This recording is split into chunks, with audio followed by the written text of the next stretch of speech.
I don't know for you guys, but I don't like at all rainy days. What about you, Marcus? I hate rainy days, but they're perfect for taking naps. Yes. Не му се свиѓаат воопшто дождливите денови. Да. Официјално ќе ви кажам топло добро дојдовте во Утринското шоу. Ти благодарам што успеа да ни го донесеш еден најголемите херои во последниот период од кошаркарскиот клуб Rabotnicki. Ни доаѓа Маркус Ginyard, кошаркар како што кажав од Rabotnicki, и Атанас Прчеденски ќе ни биде во улога и непревидач, инаку дефинитивно наш пријател и соработник на Утринското шоу, па така што ексклузивитетите во однос на гости и теми ги имаме и од Идеа Лаб. Драго ми е што денес повторно ќе ни ја споделите оваа приказна. Ке започнам за Маркус накусо, само да ги воведеме во приказната нашите гледачи. Моментално игра за кошаркарскиот клуб Rabotnicki од Скопје. Неговата мотивација, одговорност и желба за игра му возможи токму на Маркус со Rabotnicki, тимски пожртвувано да го задржат првото место во првата лига на македонската кошарка. Воедно како повеќе од играш, Маркус превзема големи чекори во пренесување на своите знаења и искуства на младите во Македонија со цел да исполни својата лична цел, а тоа да му врати на општеството со тоа што го добил во минатото, личен и професионален развој. Ке стигнеме до Rabotnicki и секако неговата филантропска приказна која што се случи во декември месец, конкретно 2017 година, меѓутоа ќе го прашам бидејќи тој доаѓа од Њујорк, тука сме генерацијски, доста има некако подеми падови во својот живот, па мислам дека токму тоа е доволен мотив денес да биде и за вас на фреквенцијата на Телма телевизија. Започнуваш, Маркус, во Бишоп О'Конел средното училиште во Њујорк, меѓутоа велиш дека од секогаш била важна поддршката од заедницата, од родителите, од поблиските пријатели, за да денес навистина се успее. Тешки ли беа подемите и падомите да те донесе денес на оваа голема сцена, на овој пиедестал на кој што си моментално? So we did have a very warm welcome from Marco. I think that he get it. Yeah. And the thing is, he's asking that you're coming from Bishop O'Connell, but you also say that the support from your community and your friends and your family is very important to you and for others. And how do they manage your rises and your falls, and how do you manage them also? Well, it's been, very, very great for me to be around such good people my entire life. There were tough times, maybe? Of course, there's always tough times. So it was great to have, even at home, starting at home with my mom and my dad, my brother, who were always there for me to support me. And you mentioned me that he has been teaching other kids. My brother was a basketball coach for almost 10 years, I think. Maybe 10 years. He actually coached me at Bishop O'Connell. Seriously? He was the assistant coach of my high school team for 2 years. And so, again, and with my friends as well, I've always had great people around me to support me and to help me get to where I am today. Значи, Маркус вели дека е многу среќен што е имал можноста да има толку мили и пријатни луѓе со него, посебно неговото семејство. И како што Маркус спомна, неговиот брат држал обуки за кошарка 10 години и Маркус е имал среќата уште мал да учи од него и неговата фамилија секогаш го поддржувала и го потикнувал на овој пат што е сега. Што е најважното како поддршка што добил, да речеме, во тој период, бидејќи секогаш велам дека тие се години во кои кога сме кревки, меѓутоа доволно е тоа што го имаме, да речеме, како поддршка од родителите, меѓутоа некогаш навистина знае заедницата или околината со некаков притисок силен да влие психички, особено на младата популација. Како тој успеа да се избори со притисоците и со тие подеми падови? Конкретно, кој ги доби првите, да речеме, информации токму од овие луѓе? So Marcus says that it's always difficult when you're young to have the motivation and the courage you need, because sometimes even the community and society in general can be very tough. Right. And what was the biggest support from your family and your friends to continue and to do the things that you loved? And also we can include the bullying that we have, especially the young children. It was a combination of a lot of different things. Like I said, I had my family at home that were very, very supportive and always, were behind me with anything that I desired in my mind, anything that I dreamed of doing. They were behind me. They told me that it was possible, and they just told me to continue to work hard. My friends as well. Also, once I got to the point where I realized that I wanted to be a basketball player, I was very lucky to have basketball players that were in the position where I wanted to get to, you know, guys that were professional players or guys that were college players, that I was able to spend time with them. I was able to work out with them. I was able to talk with them and get advice from them. And that was also exactly, you know, that just helped to build my confidence and to show me that this was possible and it was something that I could do. I think that the empathy is a crucial thing here. Absolutely, absolutely. It's very, very important for a child or a young kid or even an adult, you know, to really feel confident about the dream and the goals and the things that they want to accomplish, you know, because without that confidence, you're not going to find the motivation or the energy to keep pushing through the tough times that you're always going to face. So, yeah, it's very important. Значи поддршката на Маркус од неговото семејство и пријатели секогаш била континуирана. Работата е што имал среќа и кога станал професионален кошаркар или кога почнал како аматерски кошаркар да добива поддршка и од професионалните кошаркари што ги запознал со текот на годините. Сепак, како што ти му кажа, емпатијата е многу важна и и Маркус го мисли истото заради тоа што многу е важно според Маркус да го почувствуваш тоа што другите го чувствуваат за тебе и да ти покажа дека може да ги оствари своите соништа и да продолжиш да ги остваруваш истите. Кога беа, Маркус, првите чекори, прочитав и зад камерите ми откри BBC, Beirut. Is the first scene that you have your big achievement, I suppose. Well, technically, but just before I came to Europe, I was very, very fortunate to play college basketball at the University of North Carolina, the same college that Michael Jordan played at. The same thing that we watch on the big screen? Exactly, exactly. Okay. This time right now is the best time for college basketball. So you were popular in the high school? You could say that, yeah. I know that it was like that. Yeah, I was very, very lucky to play at the University of North Carolina. We were even more lucky to win a national championship when I was at North Carolina. And a lot of my teammates from North Carolina are having great careers in the NBA right now, which is great. And a few of my teammates are also, you know, here in Europe playing as well. But my first professional basketball post was in Germany with BBC Bayreuth back in 2010, which was an amazing experience. So it's before 7 years, 8 years. Yeah, this is my 8th season now as a professional. Yeah. Значи Маркус, иако почнал професионално да игра кошарка за BBC Bayreuth, имал среќа да игра за Северна Каролина као факултетска кошарка, као од факултетот коледж. И тоа е многу значајно во Америка, каде што успеал во една сезона дури успеале да го освојат националното првенство.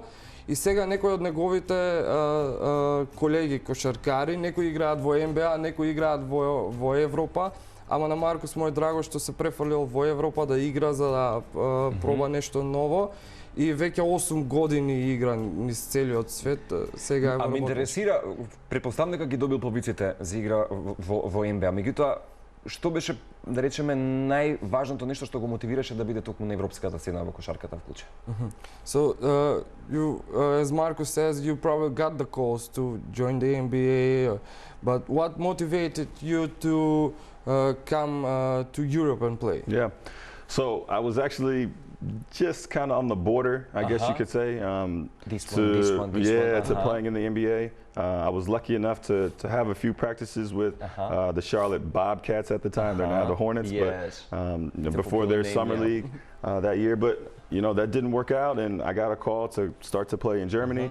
And for me, with no doubt, I was so ready to go. It was, I knew it was going to be an amazing experience, something that I hadn't experienced before ever in my life. So I can't think of another scenario. So do you like the Europe scene? I love it. The basketball here, I love maybe? it. Yeah. I love it. And so what the difference is maybe if you made a comparison from NBA and this scene? Yeah. It's a big deal, huh? It is a big difference, but I think that, you know, in the beginning of the year, there's always some preseason games between the NBA teams and some of the biggest teams in the EuroLeague, for example. I think that these two levels are very, very similar. The athleticism in the NBA is at a level that you don't see anywhere else. But there's some very, very talented players here in Europe, especially, like I said, we're talking about EuroLeague teams, very, very talented players, a lot of which have played in the NBA before or have gone from the EuroLeague to the NBA. So, there's so many different levels of basketball here in Europe, but for me, it's the perfect balance, the lifestyle, and the competitiveness on the court. For me, it's been a perfect match. So your spirit collaborated with the Europe scene. Absolutely. Great. Great. Значи Маркус добил неколку повици да игра во НБА и имал шанса да... Бил на раб да се одлучи што како? Бил на раб да се одлучи, на границата да одлучи дали да оди во Хјустон Бобкетс, Шарлот Бобкетс, или да оди во Германија баш кога му се јавиле. Многу му било драго што дошол во Германија заради тоа што е нешто ново за него. А кога ги споредиле НБА и Европа, Европската кошарка сцена, така. Европската кошаркарска сцена заедно со НБА некаде на исто ниво, но според него во НБА има многу повеќе атлетицизам, поголема подготвеност, но во европската има поголем талент, има многу таленти што играле во НБА од Европската лига. И уште остануваат. Да, и што остануваат, да. И за него клучна било одлуката тоа што и лайфстайлот е поразличен, да види нешто поразлично, да искуси нешто повеќе од тоа што го знаел кај него во Америка. Но и неговиот дух добро се адаптира со европската сцена, тоа го споминавме исто. Ако направиме компарација, да речеме кога Маркус почнува во 2000-та година да се адаптира токму на оваа сцена, дали е голема разликата со денес да се покаже талентот и многу по-безболно и по-лесно да се вклучиш во играта, или тогаш? Кога би било, да речеме, ако направи некаква компарација? Ако ги согледа од оваа перспектива, може би работите сега. Кога веќе и тутор, кога веќе мотиватор и говорник на младите. So, if we compare your days of starting out and nowadays, how hard is it to get into professional basketball? Was it easier before, or is it easier now? Include all people, all organization, of course. In general. In general, yes. To be honest, I personally think that there's not a time where it's ever easy. I do. Every time will be difficult. It's very difficult. Regardless of what level of professional sports or even outside of sports, just professional industry in general, you're taking yourself to the top, and it's more difficult to get to the top in any field that you're in. And so it's always been very difficult. I think maybe now it's even more difficult because professional sports are even more popular, and there's more of a draw for kids to want to, be a professional athlete. So I think maybe now it's even more difficult. So Marcus, there were days when you want to give up of everything? The black days that we have. Yeah, of course. Now, we have tough days. I don't know that I've ever been quite to the point where I wanted to give up. For sure that there was times when I wanted to at least take a break and maybe just not think about basketball for a while, but I always found something inside of me that kept me going a little bit. And, I think that every time you push past that point, you always find something positive, and there's always something on the other side of that wall. So I like this sentence. Yes. Значи, да почнам од почеток. Може би сега, според Маркус, поради тоа што спортот е многу повеќе популарен, има поголема тешкотија да се влезе во професионална бидејќи поголем кадар веќе има на повеќе таленти. Повеќе таленти, повеќе желба, луѓето почнуваат, како што ми кажуваше Маркус, од 4-5 годишна возраст, но сепак постои некој предизвик, а од друга страна, кога се зборува за неговата желба да игра, мотивацијата сепак е голема и денес. Да, мотивацијата е сепак голема и денес и секој пат одлучува да го направи. Меѓутоа никогаш не бил на раб да се откаже можеби од кошарката, иако ги имал тие. Да. Имал денови кога сакал да земе пауза, ама не размислувал за откажување. Да. Ме интересира сега, Маркус, бидејќи сериозно си навлезен во кошарката, веќе 6 години организираш кошаркарски камп во својот роден град, инволвирајќи ги општествените актери токму во заедницата. Како изгледа целиот тој проект? која беше да речеме и поидобната точка за кампот? So you're seriously you're a professional basketball player, and you've been organizing a basketball camp for 6 years. Why do you do that, and what was the starting point of that? So I still remember the day that this began, back in 2012. The summer of 2012, I was having coffee with my mom outside of Whole Foods, a big grocery store in the States. Back in the Big Apple? And we just decided that, we wanted to start a basketball camp. And now, fast forward 7 years, this is our 7th summer now of the Marcus Ginyard basketball camp. We have 3 different locations, North Carolina, Virginia. It was just a way for me to spend some time with the kids. Like I said, when I was growing up, I was lucky to see players in the position where I wanted to be, and they were next to me. They were teaching me how to shoot. They were talking to me. They were just answering any random question that I had, about them and about their experience, and that was what really gave me even more motivation to continue, down that path. And so I wanted to create an atmosphere for these kids to come play basketball, to have fun, but also to see that there's people that are around them that are willing to support them, that are willing to help them, that just want to teach them the game of basketball, but also teach them some things in life. Teamwork, hard work, fighting through adversity, communication. I mean, there's all types of things that we learn from the game of basketball that can be applied outside of sport. So even for the people who just love basketball, who may not become a professional player, they still have an opportunity to have fun, to interact with other people their age, and to still learn these life skills that a lot of people After don't. all, to be human. Exactly. And a lot of people don't realize that they learn these things through sport. Like I said, just to be able to communicate with your teammates, or to, continue to work hard when things aren't looking good, and, to have confidence in yourself. So all these things it comes together in the perfect mix. We have fun and we learn something at the same time. So it's been great. It's been a great experience. Значи се уште се сеќава на првиот ден кога седел со мајка му И ја започнал приказната. Да, кога почнала сета приказна за Маркус Гинијар кошаркарскиот камп пред 6 години, ова сега ќе им биде седмо лето кога ќе го одржуваат кампот, и целта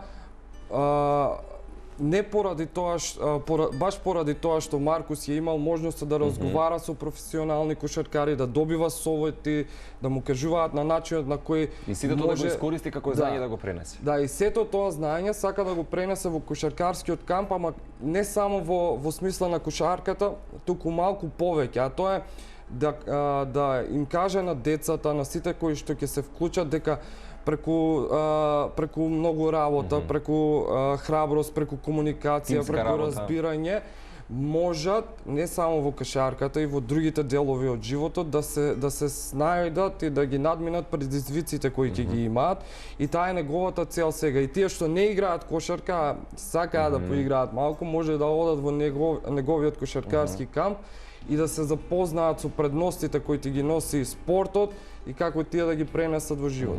Одлично. Сега, досега Маркус има донирана спортска опрема во домот за деца. Тоа е нешто што е многу важно како негова филантропска приказна. Домот за деца 11 октомври, воедно за време на празниците, кои што помина, имаш иницијатива и се собраа сите млади од клубот Работнички, кои донеса подароци кои Маркус подоцна ги додели на децата од СОС Детско село. Како беше приказната? Дали е задоволен од постигнатото, барем? На македонски. So you donated to the 11th of October kids. You also called out the kids from the SOS village. The kids from the basketball From Rabotnicki. from Rabotnicki, Rabotnicki, and they gave you present that you actually took back to the SOS Children Village. So how did it start, and why did you want to do that, and are you happy with it? So again, it kind of goes back to me growing up and being around people who volunteered their time to come spend time with me as a young, basketball player, just a young kid, and also just with my experience with other teams in Europe, also with the University of North Carolina. It was very important for us to try to leave a positive impact on the community. Yes. And I'm here since September. Okay, I'm here to play basketball. Everybody knows that, but I still feel some type of connection to the community here. This is okay, not my permanent home, but this is my home for now, and I want to feel like I'm doing something that's going to leave this place in a better way than I've you found will it. leave a mark here. Exactly, and, you know, and a positive mark, and especially on the young kids, because we all know that our future is the youth, and we want to make sure that, you know, we have the positive energy within our youth to do some great things with their lives and the lives for people to come after. And so it was great to have an opportunity to organize some of these events and to spend time with the kids, and really, really excited about, you know, the chance to get back to both to SOS and October 11th to spend more time with the kids. Hopefully we can have them to a game, but I just think I would be doing Skopje and this community a disservice if I came to work here and improve my life, but not try to help others along the way. Great. Значи се започнало исто како и кошарката, кога ја имал можноста да другарува и да добива совети од луѓе кои што го отделија нивното професионално време за него и нивното слободно време за него, затоа он тоа го прави тука кај нас во Скопје. Сака да, иако ова не му е постојан дом, тука е од септември, игра за Работнички. Меѓутоа додека е тука да го искористи моментот. Да го искористи моментот да даде нешто на заедницата, да им да зборува со децата, да ги научи на нешто исто како што и он учел кога бил помал. И целата работа е да имаат позитивен импакт и да имаат нешто повеќе од тоа што он дошол тука и он да добие нешто повеќе од тоа што и помогнал на нив, игра кошарка и живеал во Скопје. Да.